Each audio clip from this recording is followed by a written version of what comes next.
Hello, welcome back to another one of my Skyrim Special Edition builds. It's your favorite inaudible Eastern European here, and I'm going to be showcasing a rather rare build that could prove to be quite a challenging feat. This young and troubled female of Imperial descent was envisioned to be played as an Illusionist thief. And as many Skyrim players know, illusion is a very poorly designed element of the arcane arts in Skyrim. It's only fairly viable once the player manages to power through the first 70 levels of it. But bear with me here. This is supposed to be a challenge after all. The Black Rose.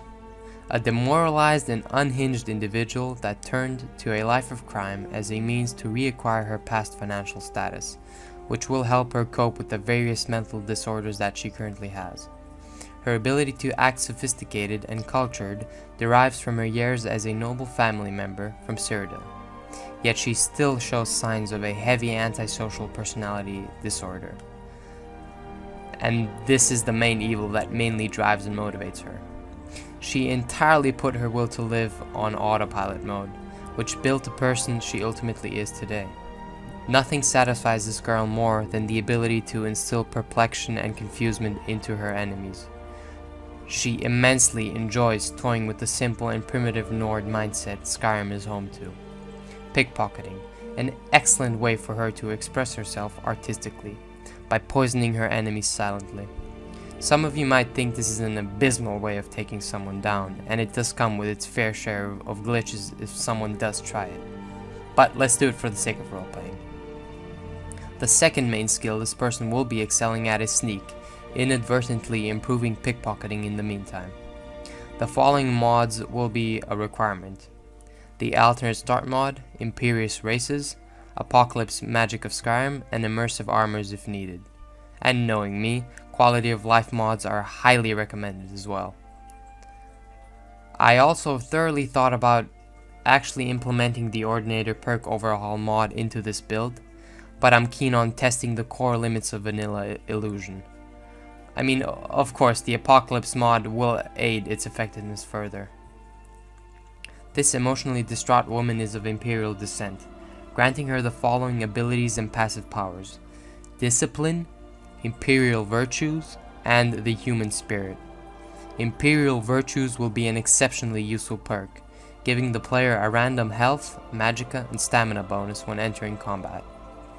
Increasing magicka early on will be substantial and important, likewise with health. Now, let's move on to the most controversial topic every Skyrim build harbors: standing stones.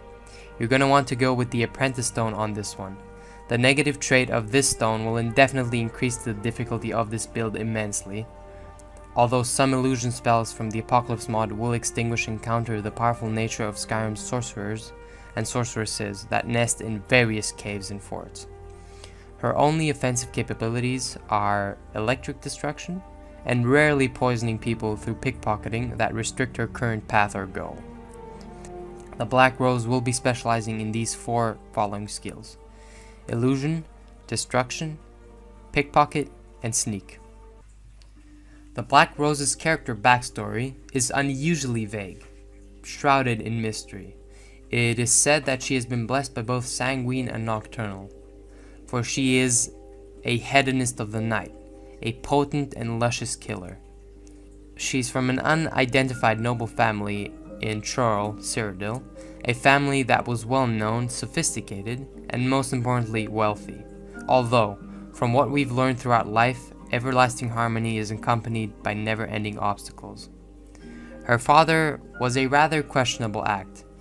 He was an esteemed merchant that hid his pedophilic tendencies beneath an ornate rug for most of this girl's life. This soon spiraled into sporadic episodes of molestation when she was of age. Alongside that, none of her family members appreciated her inborn gift of exquisite beauty. All of this closely shaped her mental sanity into what it is today. Hatred brewed amongst the confines of her shell-less body. She grew to despise the factors and components which make up an individual's personality. She is sporadic in her methods of execution, remarkably aggressive when provoked, and most importantly, she struggles to understand society and partly herself in a sense. After acquiring a wide variety of potent poisons from the local Thieves Guild fence in Chorrol, she managed to successfully poison her maniacal father into an early retirement, aka death. People knew to suspect who might have done it. That's exactly why she fled Chorrol and lived as an outcast in Bruma, taking up famine and bankruptcy as her main approach to life. But this trip to Bruma wasn't in vain, for she took up a peculiar interest in illusion magic, stealing or buying every illusionist book capable from numerous houses/vendors. Her only test dummies were local disease-ridden rats, which really didn't help her excel past novice-level illusion spells, but this surely didn't stop her newly found passion for this school of magic. During her rampage of thievery in Bruma, she finally realized what she was above average at. This new revelation boosted her self-confidence immensely, but cockiness did come with it as an asset as well. She was quickly dispatched and quote-unquote escorted by the Thieves Guild chapter of Bruma. She mistakenly stole from a very important informant, which infuriated the Bruma quarter of the guild. Once she regained consciousness, she awoke to find herself beneath a dented-in cliff, gasping for air. It's the attacked and left for dead option that's available with the alternate start mod. After taking a brief look around, her already fuzzy vision managed to outline a decently sized town. This turned out to be Falkreath. She desperately limped towards the town for what seemed like hours, barely surviving the wake that she found herself in. During the upcoming months, she managed to sustain and establish herself decently enough, occasionally sneaking off to rob the Jarl of his esteemed possessions while simultaneously being his employer and bounty hunter. This thief had an interest in observing what the masses liked conversing and gossiping about. One taboo topic in particular stroked her fancy: Daedra worship. This is what she fully exploits during her odd hours when she isn't infiltrating and looting puzzled bandits or sneaking off to rob merchants. Her personality mimics that of the Daedric Prince Sanguine, a hedonic freak, someone who lives for and in the moment, carelessly spending immeasurable amounts of currency on various sources of gratification and pleasure. Might I add, though, her sensational relativity to Nocturnal is something she won't negate amidst her goal to acquire as much coin as she can. Her guild of choice will be the Thieves Guild. This might seem contradictory, considering she was banished from Cyrodiil by the thieves themselves.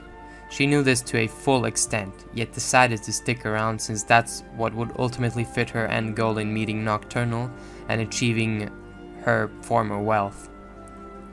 Life in Falkreath isolated her from the ongoing squabbles and conflicts over in the northern section of Skyrim, so as soon as she earned enough to successfully depart from Falkreath, she learned of the dislike towards the College of Winterhold, which she saw as a perfect opportunity to form and guide her talent towards the arcane art of illusion, utilizing every aspect of the college to her advantage.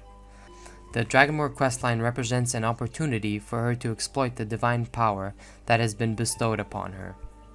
She won't interfere with the vampire menace, since she couldn't care less about stuff that wouldn't benefit her.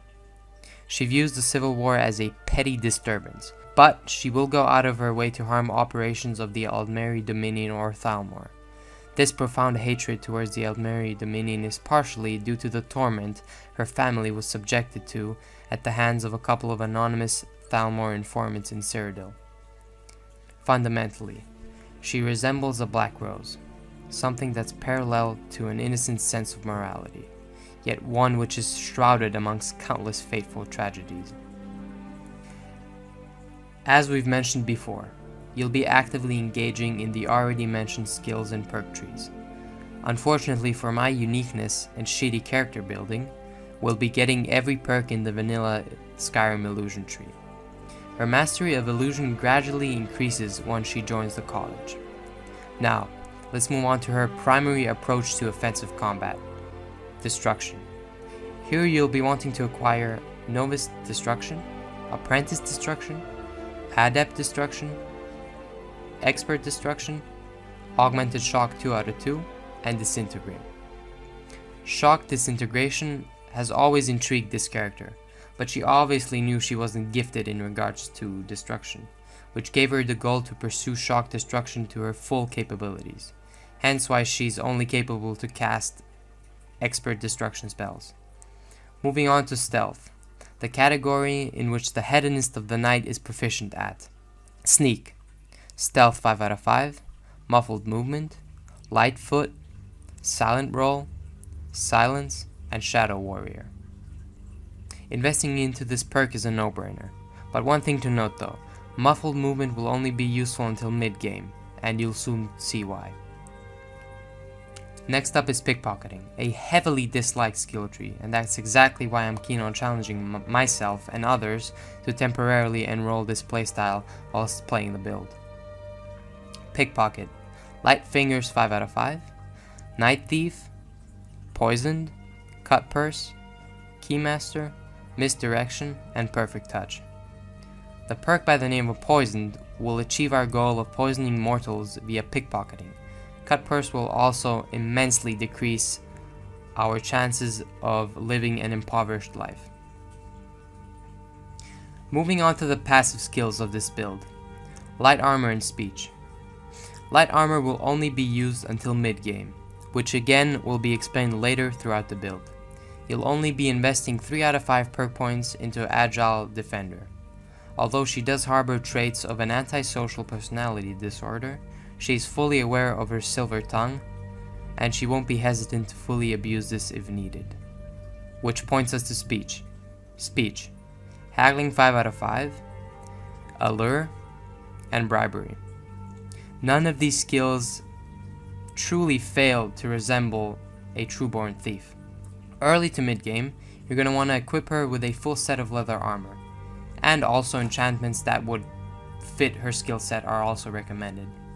I mean, obtaining a set of leather armor is pretty self-explanatory, so moving on to mid-game. Once you would presumably be starting / nearing the end of the Thieves Guild questline, you're going to want to utilize every set the Thieves Guild gives you, in chronological order that is. One thing to note, Linwa's armor set can be pickpocketed from him during the Thieves Guild quest Somerset Shadows. I'd highly recommend looting that, because it acts as a replacement for the guild's master armor set, yet it's obtainable much earlier throughout the questline. Along with that, the Dragon Priest mask called Vokun is also a must to enhance the survivability of this character. Now, by the ending phase of this build, you'll want to travel to Solstheim to investigate the unusual cult that has arisen, thus acquiring Mirak's mask once you've defeated Mirak. We'll pair that with a Thalmor robe, nocturnal gloves, and nocturnal boots, thus finishing the whole aesthetic of this build. Although she does hate the Eldmeri Dominion, she hugely admires their fashion. Alongside that, it'll also be easier for her to infiltrate various Thalmor escorts wearing a Thalmor robe. Poisoning via pickpocket is a huge role-playing aspect you're gonna want to adapt to your playstyle. No one said it would be easy. Just quick save practice and repeat. Having a huge inventory of illusion spells is highly recommended for this build. The actual amount of spells will also immensely increase once you install the Apocalypse Magic of Skyrim mod. I mean, it's entirely up to the player, whether you'd want to send a shockwave of harmony into the surrounding area or mind controlling bandits into killing each other. In regards to that, a couple of playstyles have already been showcased during the video itself. Shock destruction is your best friend early on. Be sure to maximize the use of illusion alongside it as well. I am fully aware that this character has the health durability of a porcelain plate, yet it is fully possible to endure, considering the skills she specializes in. The Black Rose envisions the end of her days amongst Sanguine and his disciples, cheerfully wasting away her last fragment of fortitude and sorrow. Thanks for sticking through another build of mine. My friend named Justice and I brainstormed the idea for this build and it panned out perfectly. And for the 4th time now, if you have enjoyed the script, narration, or even the cinematic footage, please consider liking the video, and if you're feeling generous, check out my other videos. Vivek will definitely be pleased. Xith signing off. Cheers.